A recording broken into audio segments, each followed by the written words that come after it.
Welcome to the Wing Life Podcast, where we talk about wingfoiling and the lifestyles of those who enjoy this great sport. All right, my friend, thanks for coming back. Yeah, thanks for having me again. You're coming off a pretty fun little leg of the tour. Yeah, absolutely. I think Canary Islands is always a good place to go. It's so much water sports history that's been made in those islands that belong to Spain, that are actually in the middle of the Atlantic. But they are Europe, they are Spain, and it's I think probably on European territory the most windy place at that time of the year, most consistent. All the islands are right in the trade winds, and it's known for strong and consistent winds throughout the summer. And that's why also probably the most popular destination for Europeans to go and do any of the wind water sports. A lot of windsurfing, kiting, and now also wingfoiling as well on all those places. Frank just got back from there, so he was either debating, where was he thinking? He's either thinking Hood River, which would have been a bit much bigger of a flight, but because he's in Germany, I think it was a 300 or 400 euro flight. Fuerteventura is fairly affordable, so he just loved it. Oh, yeah. As I said, it's a really popular destination. And that's why also, these islands and the tourism of the Canary Islands, they're really interested to host water sport events, because it's a big part of their tourism that they promote with these sports. And there's a lot of these World Cups, be it, for windsurfing, kite surfing, and now winging, are going on for many, many years. The Fuerteventura World Cup, it was the 36th edition this year. So that's a lot. There's not many events. Maybe that's the only event with so many years actually in the whole world. Oh, wow. That's pretty cool. So we had the Surf-Freestyle FreeFly-Slalom event that just wrapped up there. And then we also had Gran Canaria, which was your big air. And then before that, we had Surf-Freestyle and Free-Fly-Slalom for youth. So 3 back-to-back events. How did the most recent Surf-Freestyle Free-Fly-Slalom go? Yeah, no, it went amazing. This Fuerteventura, it's a place that never disappoints. You go there and it's windy every day. So it's for running an event from our side, from the tour. It's one of the best places we can go, because it's going to be windy every day. You're not stressed out to need to pack too much in a day. You can really spread out the competition. Even plan photo shoots. It's very nice watercolors. It's a nice sandy beach. We had 30 to 35 knots every day. You're on small gear. And the organization the local organization is really dialed in, because I said they're doing this for 36 years and it's still most of it the same team. So I know them for 15 years already, and it's always a pleasure, run events with them, because you know exactly what you can expect, and they know us really well. So it's been good. Yeah, it's been 2 days of Free-Fly-Slalom, 2 days of freestyle, and then we had another day where we ran a super session and tried something new, like a synchro team freestyle competition as a show event. And actually, really? This went also down. Yeah, on the last day, we did a synchro team event. So we had teams of 2 signing up, and it was not so much about who does the hardest tricks, but how synchro the teams were doing their tricks, like doing the same trick as synchro as possible. And funny, the thing was that we got a lot of positive feedback from that, from the first of all spectators on site, and especially the ones who are maybe not as deep into freestyling and know the technicality of each trick, and are really, for them it's a great show, because they see 2 guys, and some of them were even on the same wings, the same color, performing same backflip, for example, in exactly the same second. So and also the mainstream media, our TV distributor gave me some feedback that it was it was very easy to sell this footage on TV, because it's something that hasn't been seen before. And as I said, it's for the common public that are not into the sport as deep as us. this might even look more impressive than doing a super hard freestyle single freestyle trick. So we had these three parts: the Free-Fly-Slalom 2 days World Cup, then the Surf-Freestyle, and then the synchro team event. Okay. And it's been the Free-Fly-Slalom was, I mean, I explained already after Leukat that we have changed the format slightly for this year. And since Leukat, we had a lot of work put in, it was the first time. So just to recap quickly on those who didn't follow up maybe in Leukat, the difference that we are doing this year is that we're not running an unlimited, let's say, number, not unlimited, it was never unlimited, but a high number of eliminations where you start competing all the time, quarterfinal, semifinal, final, quarterfinal, semifinal, final, until the time is over. We limit this. And then after the so-called, so we're doing 4 rounds only. And if we have more time, we can also go up to 7, but we did in Leukat 4 and also in Fuerteventura 4 eliminations with 1 discard. So you know exactly you have 4 eliminations where everybody will go. And then after the 4 eliminations, the top 8 men and the top 6 women qualify for the final round. So the others are not allowed to compete in the last round anymore. And then in this final round, it's more or less, I would say similar to a double elimination system in wave or freestyle discipline, where the top guys from the qualification rounds, they're already seated in the final. And then the number 3 and number 4 are in the semifinal, and the 5, 6, 7, 8 are in the quarterfinal. And then the quarterfinal starts, and the winner of this heat, it's only heats of 4 people, no? So you have really small heats with 4 riders only, and the winner goes from the quarter into the semi. And then the other 3 guys have a rapid charge round, so a second chance, and the winner also goes into the semi. And there they meet the number 3 and 4 from the qualification. And in the same system again, the winner goes into the final. The others have a rapid charge, second chance, winner goes also into the final. And there, these 2 guys that qualify meet the 2 guys that already seeded there from the qualification round. And then you have the final. And what we changed now from, what we learned from Leukat is the system a little bit. In Leukat, we had a little bit bigger heats. So the heats were up to 6 people even. But what means, if you are in the end, the final, you might qualify for the final as one of the top 8, but then if you have bigger heats and imagine you're doing bad in one heat, you'll be able to drop 6, 7 places. That's what was happening in Leukat, so for example, somebody might be number 1 or number 2 after the qualification, after 4 eliminations. And then just because losing in one heat, he would drop down to place 7 or 8. And to have a little bit more, let's say, reward and safety for those who make it to the final through their qualifying position, we made the heats now a bit smaller. So because of heats of 4, you can only drop a maximum of 3 places in the worst case. Mm-hmm. So whatever place you do in the qualifications to go into the finals, the worst you can get is 3 places down. But you can climb up from 8 to 1, but you need to beat a lot of guys, obviously. And then in the final, that was one of the changes. And the other change was that we, in Leukat, we only did 1 final. So those 4 guys that were in the final, they did 1 final, and this was the all deciding heat. So how you made it into final didn't matter. There's 1 heat, and whatever the result of the finals was the winner of the event. That was it. And that was it, exactly. And this we amended also a bit. It's similar to the IQ foil system, actually. Not exactly the same, but similar, that you need to win the final twice to be the winner of the event. So it's not all decided in one heat. But the thing is that the number 1 from the qualification makes it into the final. When you take a win, this is called as a bullet. This is just the term that is used. Okay, so when you're taking a win in a final, it is called a bullet. So the number 1 that is qualifying into the final already from the first 4 eliminations already has 1 bullet. So this guy only needs to win 1 time the final.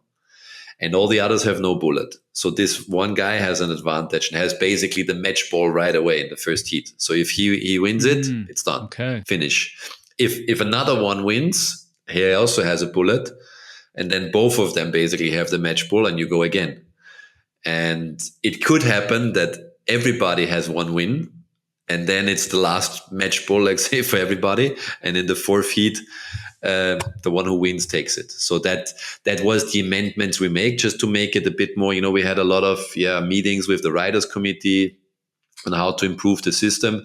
And I think it went down pretty well, and everybody was really happy. It's a little bit harder to understand, I think, maybe for the outside of these multiple finals, but it's not that complicated. We tried to also in our video, highlight video, we tried to break that down, explain that with our head judges and some graphics on the live stream, and it's been really, really exciting races, I have to say, because first of all, we were really switching up different courses. We it was not very wavy. It was strong wind, but it was rather flat.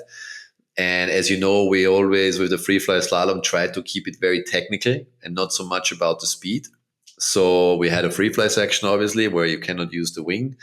But we were also using other elements like a triangle that we have in other courses where you also need to go upwind on a short. So you have a triangle that you need to round 360 degrees, which are 3 buoys that are within 30 meters to each other like that.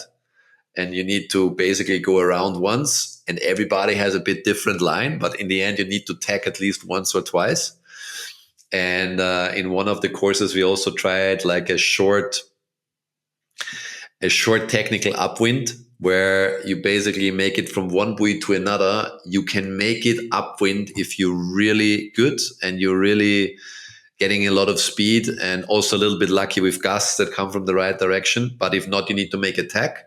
So this was a new technical part that was also, some guys would like go up the buoy and it was about 50 meters and could make it in one tack around that buoy, and others maybe would have to do 2 more tacks to get there. So we tried to put a couple more technical features in the course. And Fuerteventura is, I think, the best location for this kind of not now for the free fly, because it doesn't have so much swell like Gran Canaria, for example, but just because the action is so close to the beach. The buoys are maybe 20 meters from the shore. The wind is strong. You got spectators. It's very good to live stream. It's you have spectators super close, and everybody is really feeling the excitement of racing. And a lot of the races have been super tight. And because of these technical features, a change in position can happen quickly. You make one mistake. It's not like on a slalom course in the classic racing. It's a lot about the speed, and you would jibe, everybody would jibe, and then you have long legs where it's just about getting the top speed and you can overtake. But in that format and the technical course, it's more about who has the skills, to do the right upwind tacks, who jibes quicker, who is better on the free fly, who chooses the right combination of equipment that has enough glide and enough speed. So it's been a lot of exciting races, I have to say, until the end. And feedback has been great, and I think it's moving in the right direction. And for sure, every destination, every spot has its specialities, and the courses will adapt to that.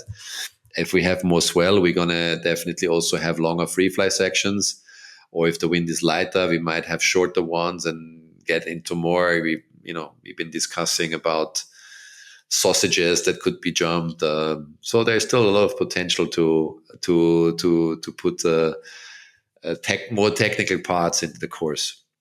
So it's a bit more like F1 rather than NASCAR. Then the F1's way more technical. NASCAR, you're just turning left every time. So it's the same kind of principle, I guess, is what you guys are trying to reproduce. Yeah. We don't want to focus too much on the speed component. For sure, the speed is important. And I could see, on some, we had some finishing legs that were a bit longer, that those guys who had the better top speeds, they could overtake people just by being faster. But it's a lot about the technical skill of the rider, and having also the right equipment that is balanced, I would say, on not only a fast foil, like otherwise everybody would be on a kite race foil, but also the one that's doing well upwind and also having the ability to pump and glide well, and fast on the free fly. So that's the purpose of the discipline. We don't want to make it an arms race where it's only about the fastest foil that can win. It should be the skill of the rider. That's the idea of the discipline. Because the course changes every time. So do you just make it up new, or does the rider get to see the course layout before the event? No, the rider doesn't see the course layout before the event. They only see it on the skippers meeting. So it's basically on the I would say 15 minutes before we start. So no way. I mean, they see obviously when the course is laid out on the water, and then they can take a couple of test rounds, which is important also to give us feedback if the course is laid out right. We're not putting a course and sending everybody to the start line without never having it tried. That wouldn't be fair. So they get a little bit of time to do a couple of test rounds and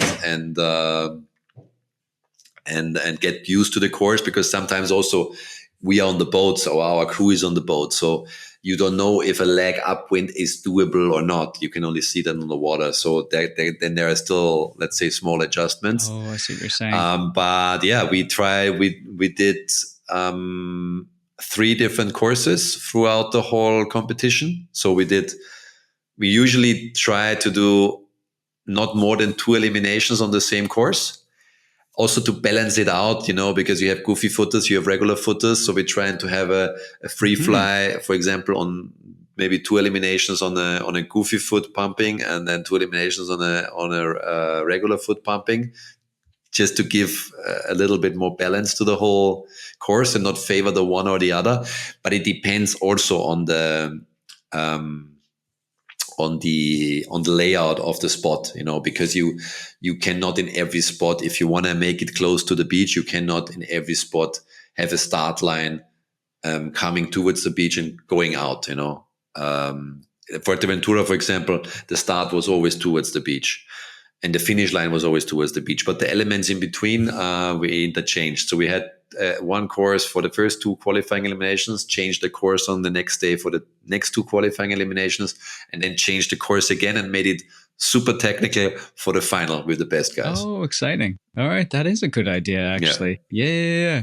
Versus everybody. What kind of gear have you seen to be more popular for Free-Fly-Slalom? And we can even talk about like Surf-Freestyle. Are you seeing more HA? Is there a certain brand that might be better than others? Or in general, I would say on free fly, you see people riding small high aspects, different sizes, obviously, depending on the body as well, but it goes in the direction of having really small high aspect,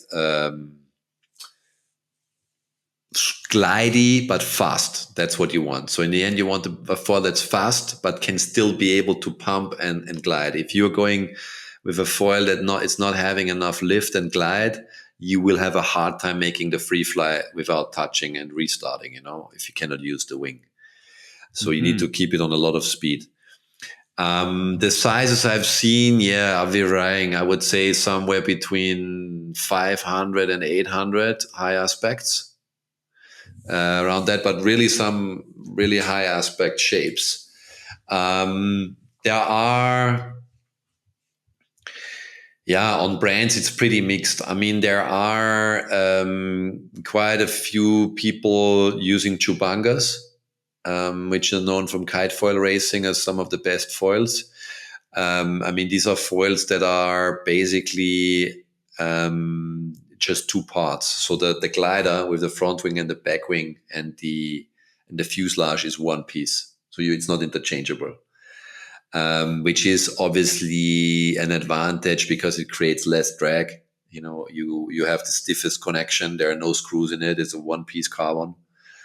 It's only screwed into the mast. But it has the disadvantage that you cannot change the size. So you basically ride the same size all the time. And obviously for transport, it's not as easy because you will always have the full glider that you need to pack in the bag. Sure. Or the full plane, no? front, back Yep. wing, and fuselage all one piece. Guys are riding long masts. The longer masts definitely in racing. This is common, also over 1 meter up to 110, because it just gives more, let's say, more safety, not touching down on the high speeds. You can fly higher. So for sure, in FreeFly-Slalom, longer masts are used than in freestyle and wave. Also a bit different profiles. You could see the masts are slightly stiffer, profiles are thinner. So in the end, you want top speeds with minimal drag. No. Whereas in surf freestyle, it also depends a bit on the conditions. If in the surf freestyle discipline, like in Fuerte, where it is a pure freestyle because we didn't have any wave elements in it, because the surf freestyle discipline can still combine wave riding with freestyle depending on the conditions. So if wave elements are involved, you obviously want a foil that is more turny and that can ride on the waves well. Whereas when it's pure freestyle, you might choose more for also a small high aspect. You want something fast to get a lot of takeoff speed, and good pop that you can pop out high out of flat water. But there, I would say it varies a bit more on the style of the rider, what he prefers. Fair enough. Or she prefers. But to wrap up, FreeFly-Slalom, what were the conditions like? And did you get to see what size of wings and foils people were on? Both ladies and guys? In the free fly? Yeah, just because once again, Nia was pretty dominant, and she like led almost every mark in the final series. Like we can even talk about her, how she is continuing just to rip it up in every single discipline is pretty awesome. But how strong was the wind? Let's say in the final, were they on 3 meters, 4s on average? Yeah, in Fuerte, on the finals, it's been pretty windy. Yeah, I was about 35 knots, I would say, on the finals. Wow. So 3 meter wings, not for the guys like 4 meter wings, because you still want to hold on to something that really powers you well. There were a few guys using, but it's not, I would say, maybe a huge advantage in our discipline on the the double foil wings. Mm-hmm. So like the ozone fusion, for example. Yeah. But as we don't really, this wing has a lot of advantage when it comes to long upwind. So on a pure racing course where it's about angle that you can go upwind, and on a longer distance, this wing has a big plus, a big advantage.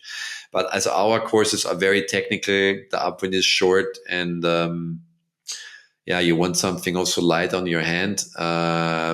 It's maybe not a big advantage, but it's really the taste of the rider. For sure, what I can see is now in the slalom that at least half of the competitors, I would say, are using a harness, even though on our courses it's short. But like this, just to get less tired and can use a bigger wing and be more powered. But I see also a lot of people using the same wings. I mean, most of the people use the same wing for freestyle and the same wing for racing. We have a lot of competitors that do both disciplines. It's going definitely in the direction that now most wings are with booms, or at least long hard handles. So you have the possibility to change your position of the hands, and basically hold the wing on the ideal center of effort, which can change on the angle you can go. Because if you go more downwind, you might hold the wing a bit differently than if you go upwind. Very true. So to have the possibility to move your arms in the perfect spot, which you can do in a boom very easy, is for sure an advantage. Yeah. And on the sizes, I would say 3 meter for the girls. I've seen even 2 meter, some of the light girls.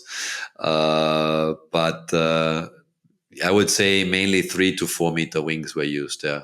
Maybe even 4.5 for some big guys that want to be really powered up. Okay. All right. But the bigger the thing is, I think a 4 meter wing has the big advantage that it's still faster.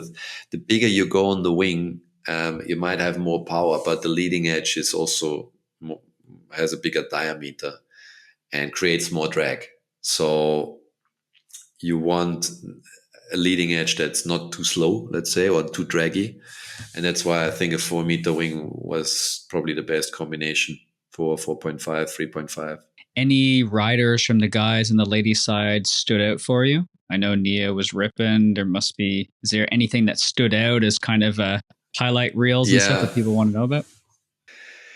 Yeah, so on the Free-Fly-Slalom side, I mean, on the girls' side, I think Nia is, she's outstanding, definitely. I mean, it's not that she is winning it easy. Yeah, she wins everything, but it's not that she's winning it by miles. But the other girls are doing well too. But yeah, she's just really dominant on the women's side, I would say. And now she's in free fly. She had a world champion title in freestyle. She has been, and she already got, Nia and Chris both got their freestyle titles already. Although we will have another event because they won the first 3 events, and the deal is done for them. But in big air, she won this year also in Gran Canaria. Only the wave discipline she's missing, but that will come with experience, obviously. And she has been, she's been pretty dialed in with gear, I think, and she trained well and she's fast. On the freestyle side, there were other girls that were very impressive, I have to say, that did really well, like Marty Archer. She landed the first front flip, and that she landed before Nia, the first front flip in the competition. So yeah, good for her. And it also pushed, I mean, they're really close friends, Nia and Ma. They train a lot together, so that really pushes Nia to dial in that trick as well. But also Nia has a couple of tricks that no other girls can do. She has been landing this tag backflips, which is a trick. It comes out of windsurf freestyle. They call it kono. Mm-hmm. So you basically going switch stance into attack, and when you're into the wind, you take off and pop out over the wing into a backflip. She's the first one who landed this on the women's side, and there's not even a lot of men who actually do this one. Oh, really? Interesting. Oh, cool. Yeah.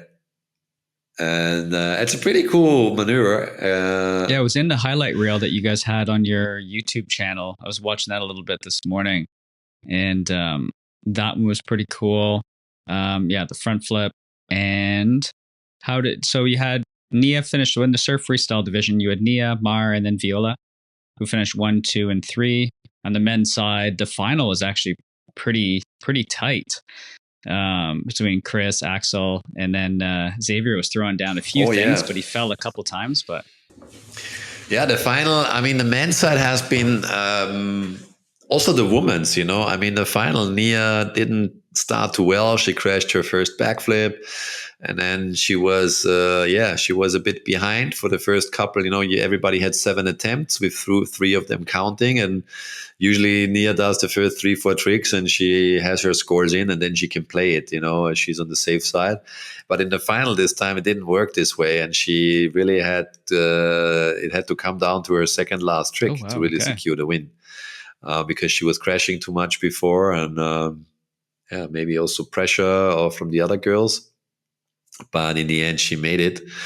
And on the men's side, it's been very interesting, the freestyle competition, definitely, because there are many now on every event. We have new young guns coming up that have an insane level that haven't been competing much, so the others don't know them so well. And there has been a couple young ones doing really well, like Charlie Loch from the UK. It's a young rider who competed the first time in Tarifa this year, and I think he did a quarterfinal finish now in Fuerte. And being in the quarters in such a highly dense competition like the World Cup in Fuerte, we had a long waiting list again of people who wanted to enter that couldn't get a spot, and they are doing well.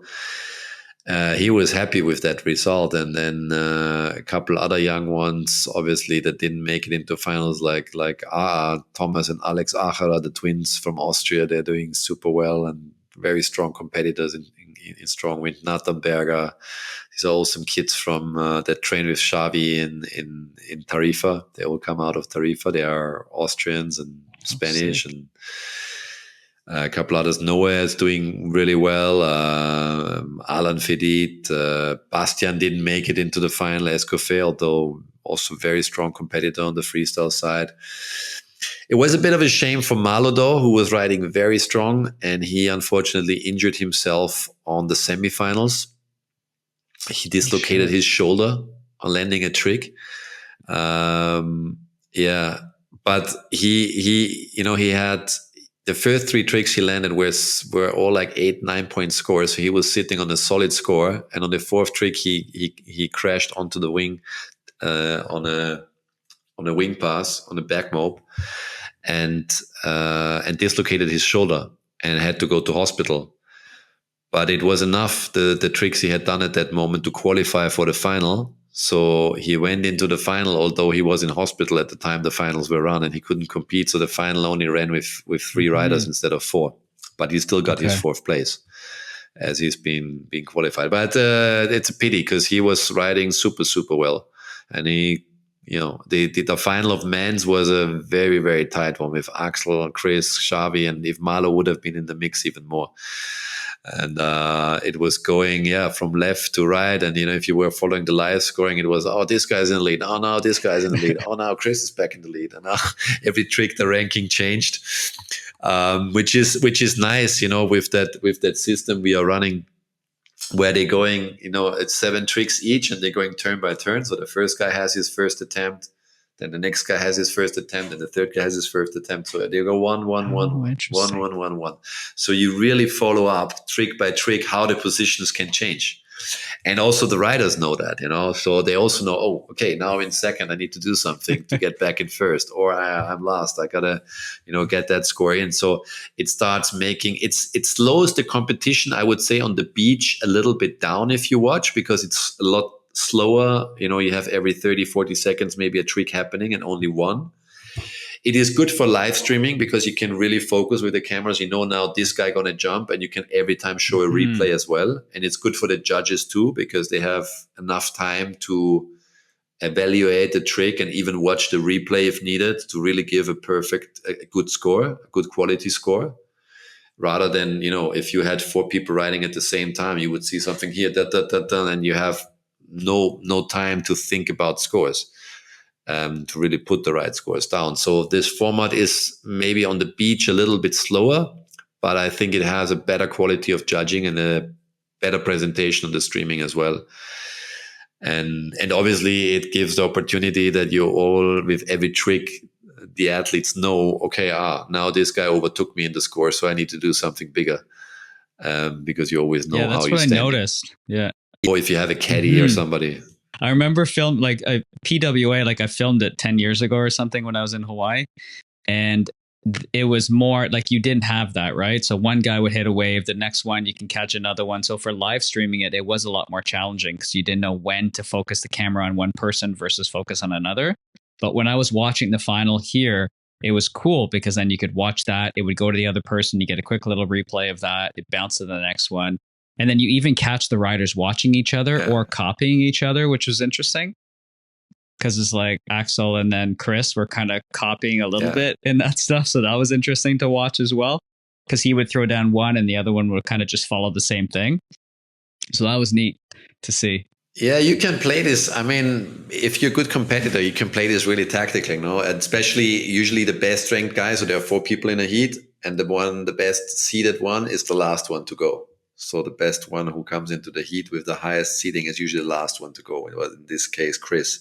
So he is the one who always has the last attempt and sees what the guys do in front of him. So basically when you see, okay, now the guy landed a 720 and he saw it and he knows, okay, I can do it, but I can do it better. And he knows, okay, my one was better now than the one of the other one. I know I'm in front. And also you can play a bit like that. And if you're a good competitor, you basically, you might be, instead of going for different tricks, you might copy it and just do it better if you can do it better, obviously, which is not easy because Axel was throwing, I mean, the scores, I think, in the final were like, the top score is 30, you can have 3 10s. That's the maximum. And I think the scores were all like 28 to Crazy 29. high. So it's been like crazy high and crazy. Yeah. What about these two new young guns? So you got 13-year-old Laurent and then also 15-year-old Manon from Guadeloupe. Frank was just asking, wrote a couple questions down about those.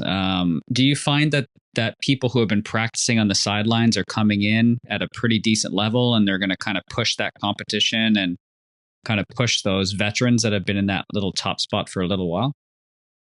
Yeah, definitely. It was cool to see. We had a lot of girls competing, and Enoa and Manon are definitely upcoming. Oran, Cerise, she's doing a lot of recruiting at the moment. It's great to see. She's working besides competing still on the top level and being in the final herself. She's working with the French Federation to recruit new young and especially females to come into the sport. And those are girls from Guadeloupe that she has been training a lot the past month with and taught them a lot of competition and tricks. And you can see, it's working out. And I'm pretty sure that we're going to see these girls climbing up the ranks in the next competitions even more. Awesome. They are still young, in that age, you learn quick.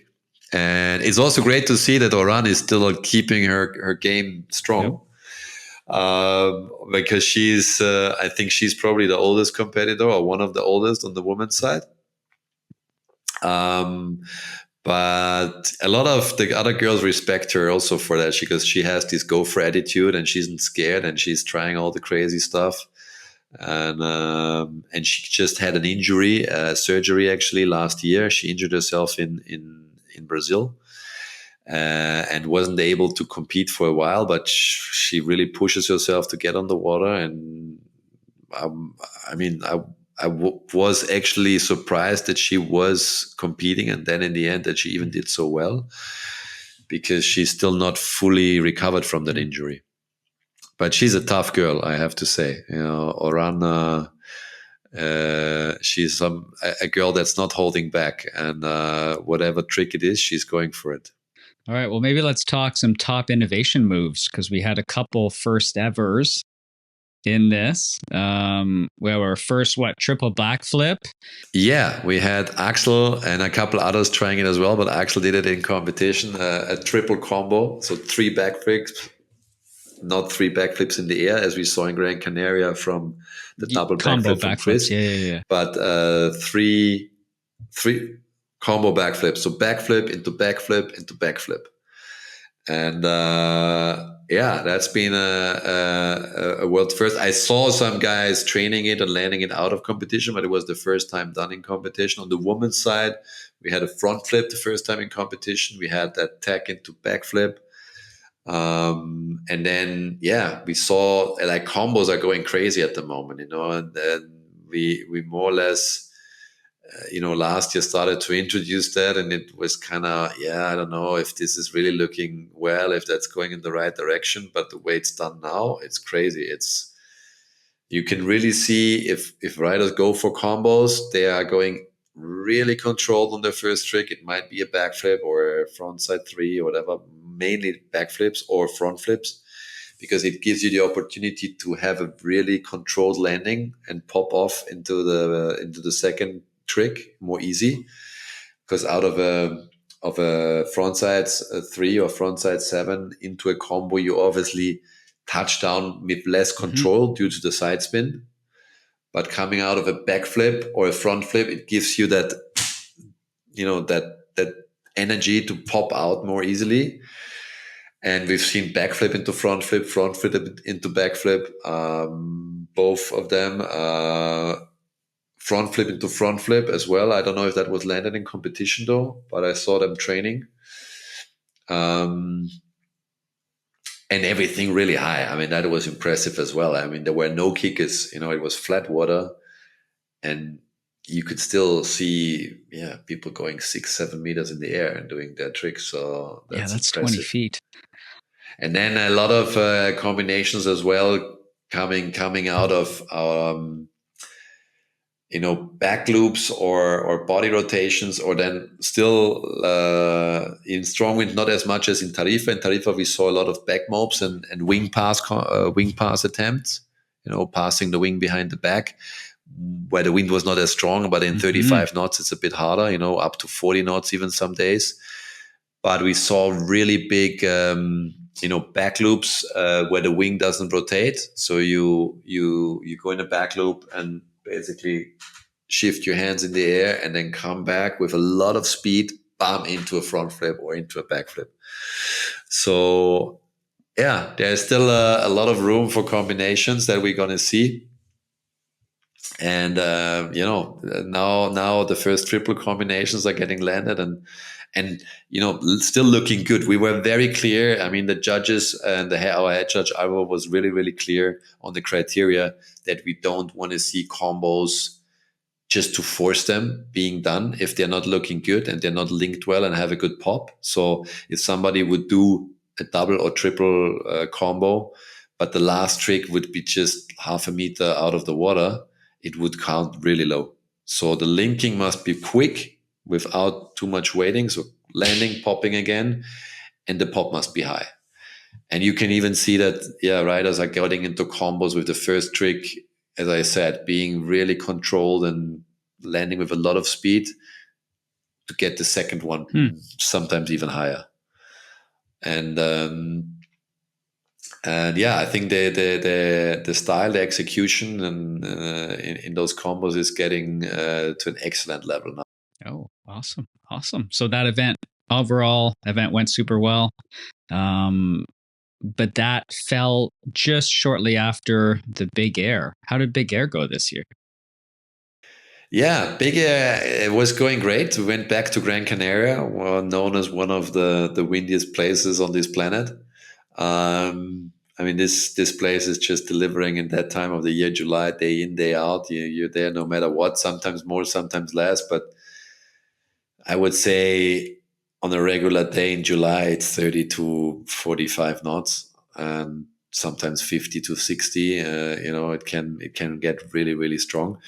This time we changed the location slightly. We not did it exactly on the same spot where we did it last year. So last year we went in Pozo Izquierdo, which is known from windsurfing a lot. Also the Windsurf World Cup ran there. And we used the same setup from the Windsurf World Cup last year. But this year, because we ran the event together with a kite, Big Air World Cup, and kiting is not allowed in Pozo Izquierdo, we went just around the corner. For those who know, in Gran Canaria, it's like a bay, and then there's a bunker where the windsurfers mainly jump in the competition. And then the beach, I would say, and it's not really a beach, but it's a rocky shoreline, just goes around downwind. So we were like 300-400 meters downwind from the competition where we spot where we've been last year. It's called Salinas. And the spot is actually on the water. I would say the access is a bit more difficult because it's more rough. So you need to climb over the rocks in. But the wind is slightly more sideshore there. So it's not as onshore. And so the kickers line up better and the waves are usually bigger. So the feedback that the athletes gave us is that actually they liked the spot better because it made it possible to hit the kickers more downwind and not needing to go upwind as much. So you can get longer jumps with more travel and more controlled takeoff. Whereas in Pozo, you really need to carve upwind to get a steep one to take off. And I think the wind conditions might have been last year slightly stronger during maybe 5 knots, not a lot, but a little bit stronger. But what was interesting to see that this year, although I think the conditions were slightly less than last year, on the wind side, I think the wave kickers were similar or even better. It was still the same height of jumps. We're using the Surfer app, so all our athletes got equipped with a phone they had to wear on the wetsuit, so we could show and measure the jump height, and we showed it on the live stream as well. and the jumps were basically the same high like last year. So this showed us that obviously a lot of the athletes were really training for the big air this year, because last year it was a new thing and nobody knew what to expect. The judging criteria compared to last year, we went a bit more technical. So it was not just about straight jumps and trying to go really, really high, but the technical part was judged, had a bit of bigger factor on the score, just to show more variety. Although I think we're going to go even a little bit more in that direction, not necessarily to create a new freestyle discipline, but just to, it was 2 jumps that counted, but you could do the same jump. So you were not forced to do different tricks, which I think after the feedback we have now, we're going to go that in the next year, probably in that direction of needing different tricks, just to show more diversity. Okay. And maybe because the wind was not that crazy strong, it was more controlled also for the riders. So I think that to do last year, they were so overpowered that it was hardly anybody trying, rotations in 10, 12 meters in the air. But this year, it was really impressive, like especially front flips. We saw even coming in and not using a kicker from Bastian and Xavi.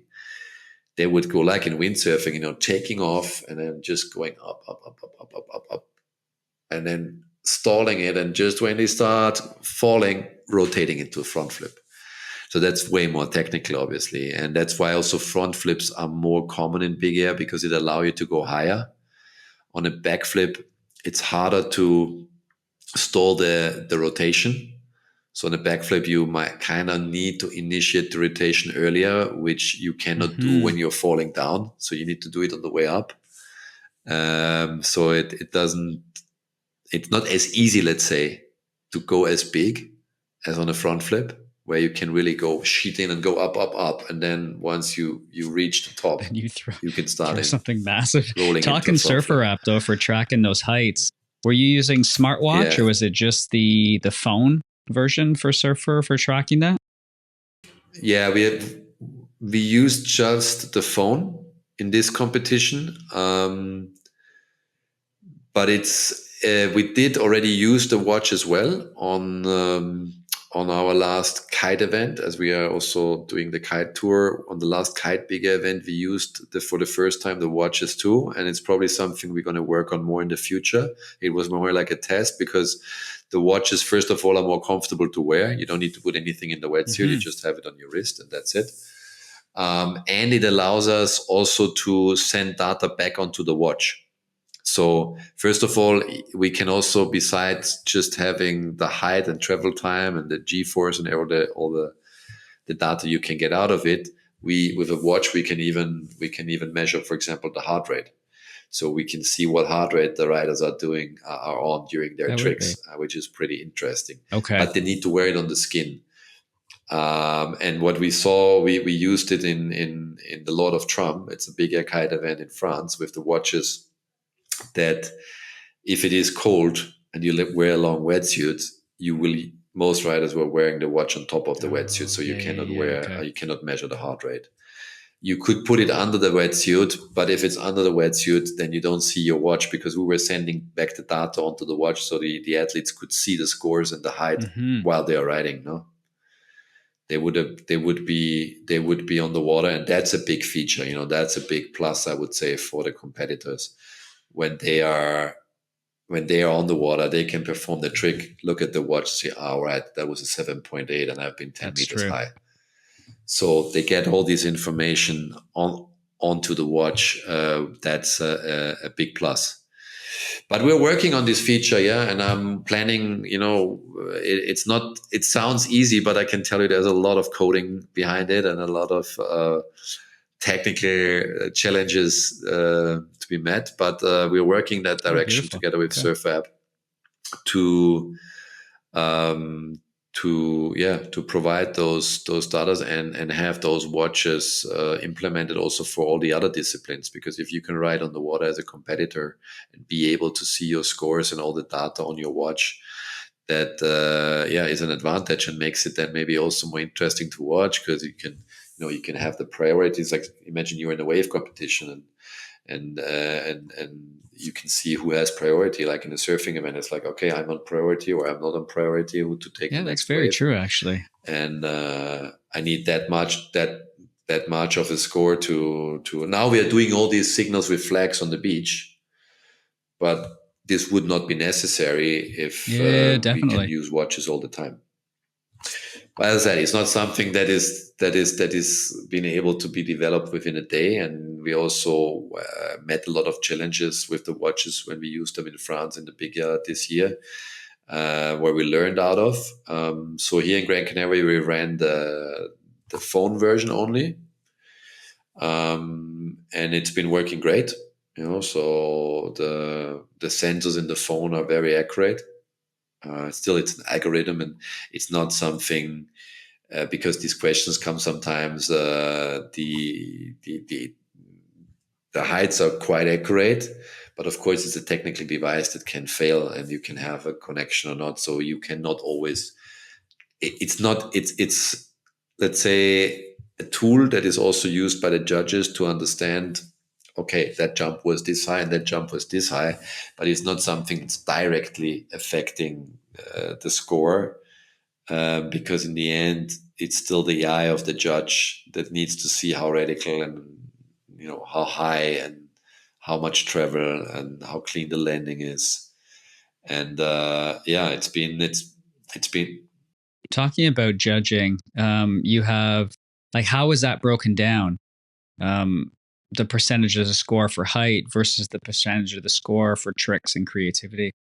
Yeah, so now we changed. Last year we had 80% height, 20% technicality. And we changed it this year to go 70-30. So 70 height, 30% technicality. Discussed that with the Riders Committee just to give more value to technical tricks rather than straight jumps going only big. And we had 70-30 ratio, roughly, let's say. So it meant that technical tricks got a bit more reward compared to last year, but still it's bigger, and we want to see people going big. That's what we want to see. But for sure, whoever watched also the final, I think, can imagine we had quite a bit of discussion as well between the judges, between the riders in the final, because Chris McDonald, it was the first time he held back that trick till the final in the big air, and then he pulled off a double backflip in the air for the first time. And we had an interview and a presentation in the live stream actually before the finals, and he was interviewed. He said, "Yeah, what trick are you going to show?" And he said, "Yeah, I'm going to show the double backflip." And he went out and he did it right on the first attempt, and then he did another one even bigger on the second. And although it was not as high as some other tricks, even the one from himself, he did a couple of huge, massive, stalled front loops that were bigger. The score on these double backflip was slightly higher, and also the other competitors did huge tricks, and there was obviously discussion about should a double backflip that is 7 meters high have a bigger score than a front loop that's 9 meters high, for example. And in the end, it's not only the height; it's also the execution, and the ones from Chris were clean. They couldn't have been done any better. For sure, they could have been bigger. But as I explained, the backflip, going big on a backflip is not as easy. And they were. I mean, if you go 7 meters high on an upper backflip, that's still pretty big. So, but. Yeah, 20 feet, yeah. But in the end, I think it was clear, and it was also, for sure, it was a big wow factor. This was like definitely that trick where all the beach was going like, "Whoa, what was that?" Because nobody was expecting this, And a lot of people went, "Whoa, that was huge." On other people going massive front lips. Like I think the biggest jump we had was maybe 12 meters. So that's about, what is that, 36 feet? Yeah, that's almost 38 the feet. head of a house. Yeah, Yeah. and then throwing a front on top of that. Holy shit. Yes. So there were really big ones. Um, but on that double backflip, yeah, the whole beach was like, wow, he just did a double backflip. Did you see that? and landed it clean. So for sure that show factor and that wow factor gave him a plus as well. But I mean, it was a smart move. He kept that trick until the final, so he still had that in the bag. Without anybody expecting him to do it. How hard are those landings when they come down from 10, 12 meters? Are you seeing any crazy injuries so far? Or are they, like the foil obviously helps to almost break the water surface. It's not as hard as windsurfing, but it's not as soft as kiting, right? No, I mean, this is for sure a key factor as well. I mean, you need to try to really have a soft landing. So a softer landing you obviously can have if you land with more travel, so with more forward movement. So coming down with a bit of speed helps to break the landing more soft. Whereas when you are doing a more straight jump into the wind and then come down, you're landing more straight and using the wing, and really using the wing properly to not fall out of the sky like a stone. So, so the more travel you have, you obviously have more speed, more wind flow on the wing, and it gives the wing more efficiency to slow you down on landing. But this you could see. For me, this was one of the main things compared between last year and this year. I saw people landing way more controlled, and I think also breaking less equipment. Because for sure on those big jumps, there's a lot of load on the fuselages. I mean, when you come down from the foils of the fuselages, there's a lot of load on the boards, even though you're landing with a foil first. But it's obvious. There's a lot of pressure on the heels, so where your foots are, on where the foil box is. So it's definitely not as hard as landing in windsurfing, but also the equipment got more strong for that. And I haven't seen a lot of broken equipment on the big air this year. I mean, obviously, it can easily happen, but that's not only in big air that you punch a front wing through the wing, and get a hole. But this can happen in any discipline, no? And and obviously, riders are not using leashes on big air. You don't want to go 10 meters high, lose your board, and then have it hanging below you on your feet. That was my next thought. It's like, how does that, I guess they would just kick off and hopefully glide down, but that would be terrifying. Yeah. So, don't usually a wing when you're going to go for big air training. Leave it alone. Good advice. So once again, we had Nia and Chris take that discipline. How were the finals for both? Like, how close was the ladies' final going into that race? Yeah, it was close. It was close as well, I have to say, because last year it was Ma who took the big air title, and she was her biggest challenger as well this year. But Nia was definitely going more technical on the same height. I mean, Ma was going, I would say, the same height. So on if you compare them, how big they were going, there was not a big difference, but Nia was going more technical on the big tricks, and that gave her the win in the end. And it's been what was a challenging part, I think, in the Gran Canaria and the spot is also to go in and out of the water. The launching and landing zone was, whoever knows Gran Canaria, not every beach in the Canary Islands is like Fuerteventura, what you've seen on the videos with the perfect sandy beach, and you just step your foot into a turquoise water. Most of the shorelines in the Canary Islands are rocky and reef, and there's a lot of tide, and you have waves, so it's not an easy one to just go in and out all the time. But these boys and girls are the best in the world, and after a few days they get used to it, and on the water they really loved it. I think they love the spot, and maybe next year we're going to also go back to this spot. We will see what's the plan. We are right now already in the preparations for 2025. Don't want to talk too much about it yet, but definitely going to have some interesting events for next year as well. Awesome.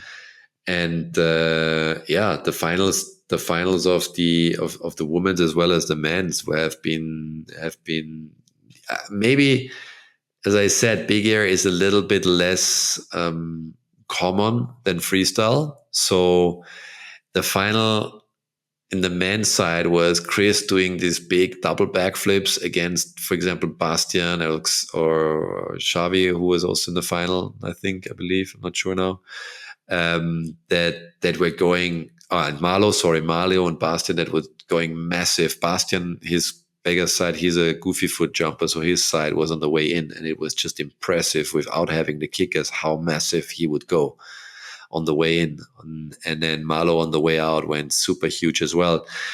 So it's been, I think, quite interesting to see, okay, they are having a bit of a different approach. It's not like in freestyle where everybody does similar tricks, but how would that end up? Are you betting on putting your technical tricks maybe not as high, or are you trying to go really big and risk more? Maybe for not as much technicality as, for example, Chris. And in the end, he was a worthy winner, I think, because last year he didn't do that well on the big air. And he has been training a lot. I know he has been in Cape Town. I mean, he's out of Hood River. He has a lot of these conditions where it's 40 knots and good kickers. And I think everybody who follows him on social media knows that he's up there, and he's been training actually also with the device to measure how big he goes, and he told me he has been jumping over 15 meters already, which is huge. Not in the competition, but he's been measuring, I think, 15, 16 meters with, like in Cape Town, with strong winds and big kickers. So let's see, if we have these kind of conditions, I think 12 meters that we have seen now, 12.5 is still not the limit. It can go much bigger than that with the right conditions. So we're just missing some sort of a loop, helicopter loop, whatever, for the wing to just generate that more power.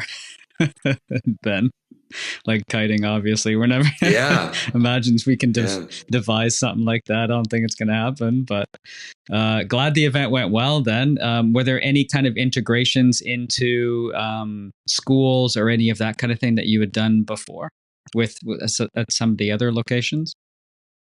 Well, in Gran Canaria, we did, we had in the Canary Islands, it's always in Spain in general, we had not with the schools, but we always have, I call it social activities. We're having a presentation for environmental protection. So we had the athletes involved in beach cleanups, for example, that in the Canary Islands. So we took them all to help cleaning the beach for one day. We brought them down to some of the environmental protection groups, or they came actually to the event site to do some presentations, inform them about, some local issues that are interesting to get talked over. But yeah, Gran Canaria is not, it's not the, let's say, the most comfortable location for people to hang out on the beach for the school class all the time if it's 50 knots and the sun's just flying and half the people are wearing snow goggles on the beach just to keep their eyes open. So that's I forgot to bring my, like, half of my crew had their snowboard goggles with them. I was like, oh shit, I forgot to pack them again. Yeah, I was curious about that. But I just didn't bring them. Yeah, I guess just flying sand, eh? Yeah. No. I mean, the same in Fuerteventura, the same in Leucate. Everywhere it's strong wind and you got dust and sand. These things are coming in quite handy. Chris McDonald Senior, so the father of Chris, he straight away, the first day he arrived in Gran Canaria, he went to the shop and he bought those motocross goggles, and he was wearing them all the time. Yeah, I guess to save your eyes, that's big time. So maybe to wrap that one up, I'm glad that event went well. And before that, we had the La Palma Youth World Cup, where we're seeing, maybe explain that one a little bit and then go into talking about because we still had some competitors from the World Cups in that, right? We had some Axel, we had Nias, we had a lot, actually. Yeah, so we're doing the Youth World Championship, which is a one-event World Championship. So we're doing one event where all the titles are decided.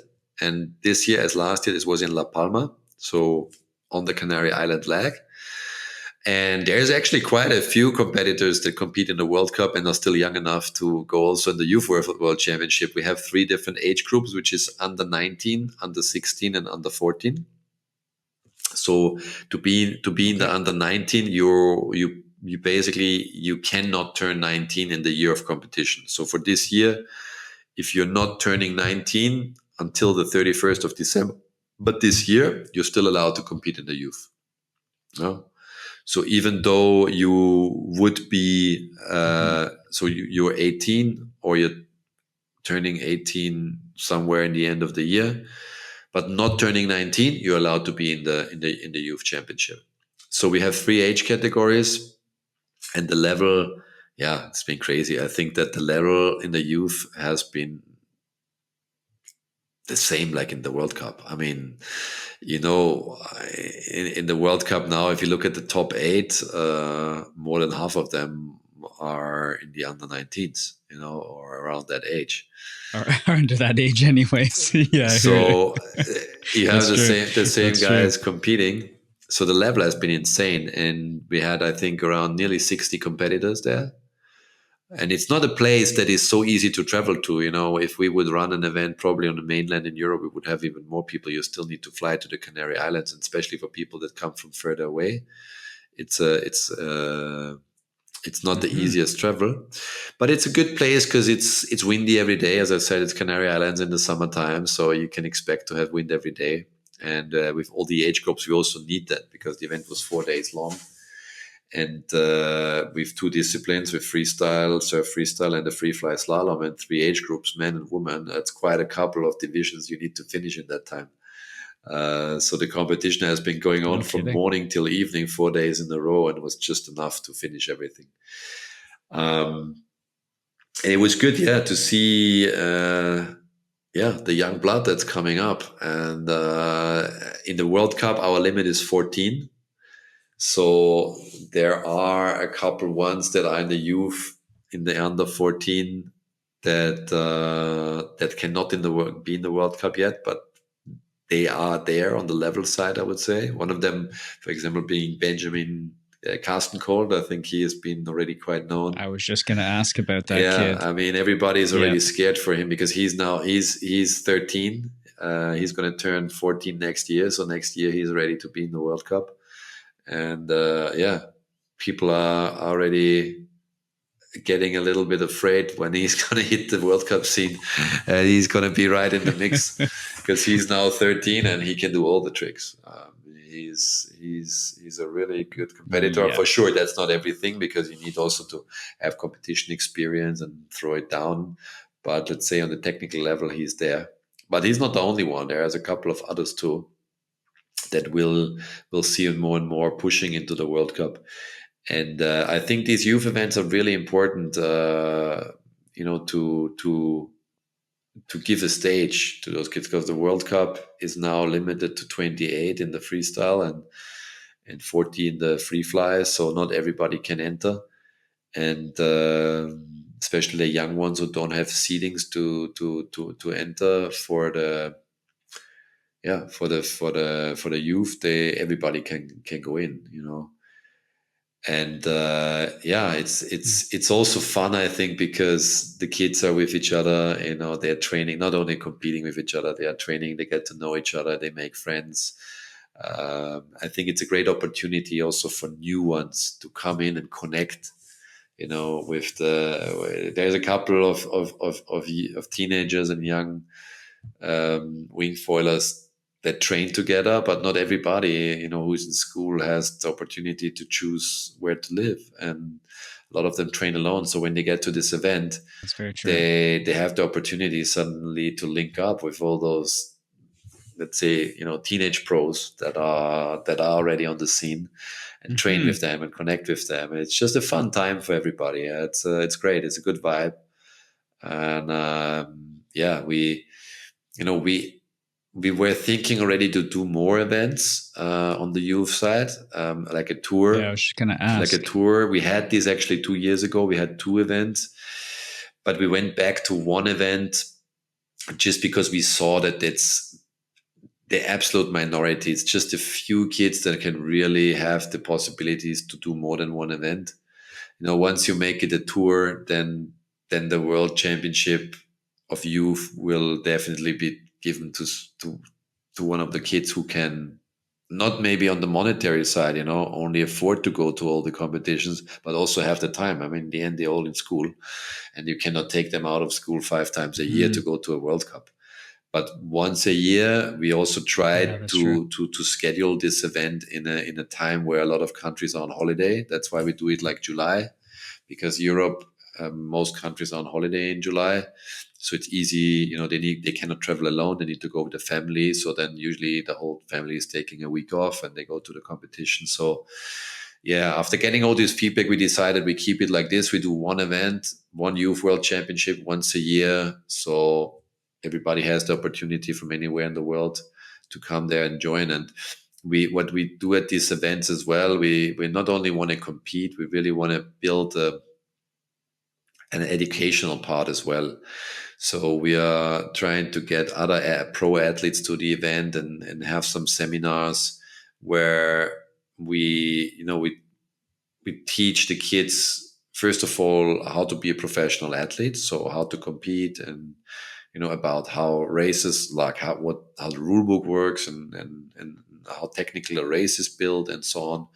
But then also on marketing, how to market themselves, how to behave in a professional way with media, as well as environmental topics, and being an ambassador, and there's a lot of topics that I think are not directly related maybe with the competitive part, but are important, and are certain values that we want to pass on to the next generation as well.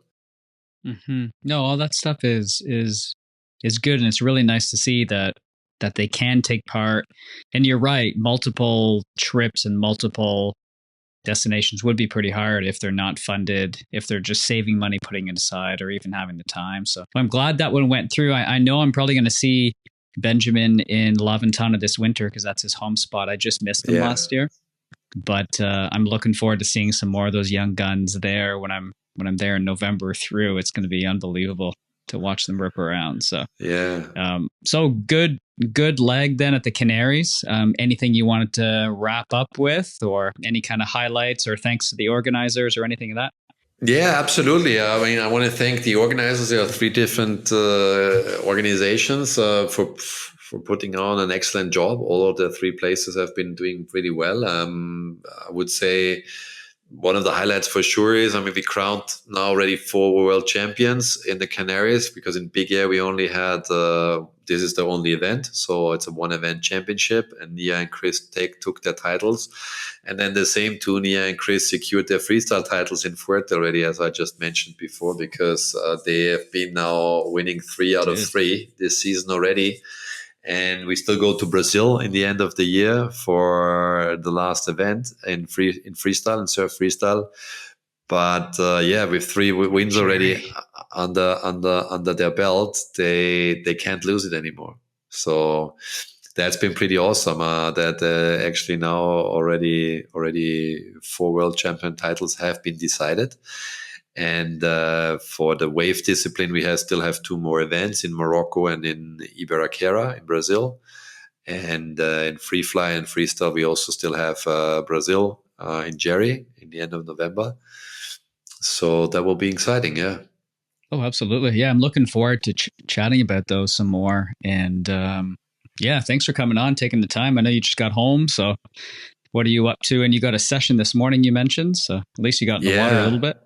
Yeah, I didn't have any time. I've been trying to get on like at least one session in the Canary Islands, but I couldn't really find the time. It's been too busy, and in the end, I'm there for working, not for getting on the water and enjoying. So, but that's true. But I couldn't really, make it. And I didn't bring any gear, although that's not an issue. There's plenty of gear around with all the athletes on the competition. So now I'm back home, since yesterday night, and I've been on the water today already, enjoying some good waves in Mauritius. So happy about that. And I have 3 weeks now here with my family and get some water time in and prepare for the next events, and then we're off to the tour again. Oh, beautiful. Well, hey, thanks, Tom. It was nice to chat. Nice to catch up. So we're going to talk next for Dakhla. That's going to be amazing. That'll be fun. Yes. Coming September 29th. Yeah, I think the end of September. So exactly. Yeah, we're coming in the end of September to Morocco again, which has been on the tour now actually since the beginning, and it's been especially in the wave side. I think it's one of the best spots for the wave discipline, especially for foiling, in my opinion. You know, it's this perfect foil wave, I would say. You know, it's not Ponta Preta and like this big heavy break that's a surfable wave with barrels and it's super spectacular. But it's just that perfect right hander, long and allowing to really perform on a foil, having not endless, but very, really long rides over 400 or 500 meters, and I'm really looking forward to it. We usually have a lot of interest. We'll just open the registration tomorrow, I think, so people can start to register. So if anybody hears that and is interested, then get on the wingfoilworldtour.com website and sign yourself up for Dakhla. And we have 24 spots per gender. I'm expecting a long waiting list, but anybody who has no ranking and thinks he has the skills to compete on the wave tour, then sign yourself up, submit some videos, and if you're chosen, I'll see you in Morocco. And this one's powered by our friends at Armstrong, so that's interesting as well. That's cool. Exactly. Armstrong is teaming up with us again on this event because it's not that easy to fund those events. I have to say, wave events are usually a bit more expensive because you need more days. You cannot go for 3-4 days and be expecting that you have waves and wind all the time. So we'll be there for 8 days window, and that makes the event more expensive. And Armstrong is teaming up, same like last year. So I'm sure Armstrong is going to send also a couple of their top riders again that were doing really well last year. And it's the second event in the wave discipline. So the title race is still fully open. Malo took the win on the first one, Cash in second position, and we'll see in Dakhla how things move on. And then we have in the waves also Muna White, who took the win in... no, not Muna White. We have Moreno, Elena, who won. And Muna was doing really well too. So, we got those athletes who are the more specialist on the wave discipline and that we don't see on the freestyle tour so much. It's going to be an interesting one, I think. It's a right-hander as well. And then the last event in Brazil in Ibiraquero will be a left-hander. So we're going to mix that a bit, which is just 2 weeks after Dakhla. So there's the 2 back-to-back wave events, Morocco, and then 2 weeks later we go to the south of Brazil for another wave one. Man, it's gonna be a fun way to finish the year. Yeah, and then we have another one in Brazil in the north, which is freestyle. And in Brazil, we're going to have 2 events. We go to the south for the waves, and then to the north a month later for the surf freestyle and free fly. Not too bad. Well, enjoy your downtime with the family and enjoy those beautiful waves over there. And we are looking forward to chatting with you then at the next one. Perfect. Me too. All right, everybody. Thanks for joining us on this one, and we'll chat soon. All right. Thanks for having me.